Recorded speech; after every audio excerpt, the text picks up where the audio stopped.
that Hawking is picked up in Dawkins.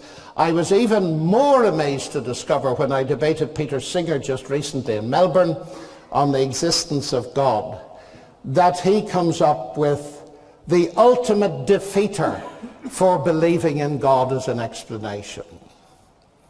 If you say that God is the explanation of the universe, then logically you've got to ask the question, who created the creator? And then you end up in an infinite regress, and so that's absurd. End of story. Now that is Dawkins' chief argument in the God delusion.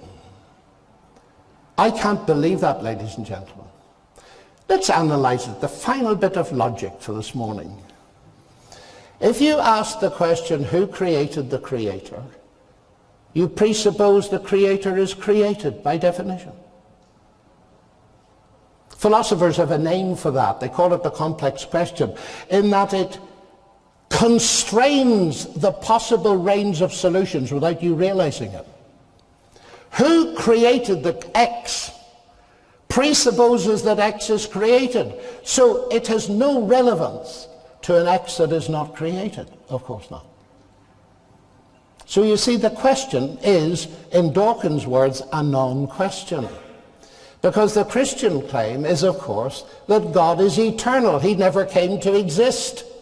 He caused all that exists to exist, but he himself never came to exist. And if there is a God like that, he falls from Dawkins' question. Indeed, I put it to him that if he had written a book called The Created God's Delusion, nobody would have bought it.